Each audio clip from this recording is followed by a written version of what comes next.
شروع اللہ کا نام لے کر جو بڑا مہربان نہایت رحم والا ہے۔ اے پیغمبر صلی اللہ علیہ وآلہ وسلم، جب منافق لوگ تمہارے پاس آتے ہیں تو ازراہ نفاق کہتے ہیں کہ ہم اقرار کرتے ہیں کہ آپ بے شک اللہ کے پیغمبر ہیں، اور اللہ جانتا ہے کہ در حقیقت تم اس کے پیغمبر ہو، اور اللہ ظاہر کیے دیتا ہے کہ منافق یقیناً جھوٹے ہیں۔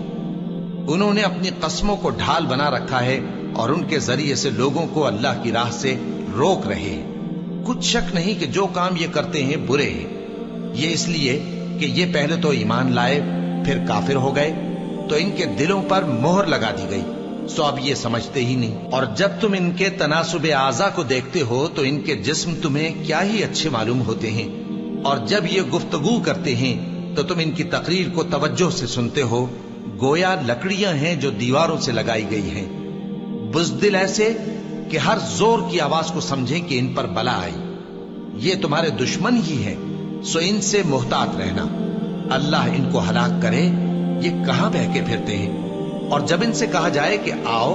رسول اللہ صلی اللہ علیہ وآلہ وسلم تمہارے لیے مغفرت مانگیں، تو سر ہلا دیتے ہیں، اور تم ان کو دیکھو کہ تکبر کرتے ہوئے رکے ہی رہتے ہیں۔ تم ان کے لیے مغفرت مانگو یا نہ مانگو، ان کے آگے برابر ہے، اللہ ان کو ہرگز نہ بخشے گا، بے شک اللہ نافرمان لوگوں کو ہدایت نہیں دیا کرتا۔ یہی ہیں جو کہتے ہیں کہ جو لوگ رسول اللہ صلی اللہ علیہ وآلہ وسلم کے پاس ہیں ان پر کچھ خرچ نہ کرو یہاں تک کہ وہ خود بخود بھاگ جائیں، حالانکہ آسمانوں اور زمین کے خزانے اللہ ہی کے ہیں، لیکن منافق نہیں سمجھتے۔ کہتے ہیں کہ اگر ہم لوٹ کر مدینے پہنچے تو عزت والے ذلیل لوگوں کو وہاں سے نکال باہر کریں گے، حالانکہ عزت اللہ کی ہے اور اس کے رسول صلی اللہ علیہ وآلہ وسلم کی اور مومنوں کی، لیکن منافق نہیں جانتے۔ مومنوں، تمہارا مال اور اولاد تم کو اللہ کی یاد سے غافل نہ کر دے، اور جو ایسا کرے گا تو وہ لوگ خسارہ پانے والے ہیں۔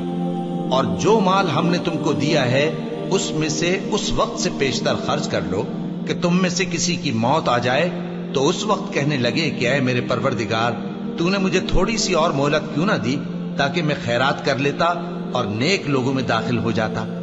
اور جب کسی کی موت آ جاتی ہے تو اللہ اس کو ہرگز مہلت نہیں دیتا، اور جو کچھ تم کرتے ہو اللہ اس سے خبردار ہے۔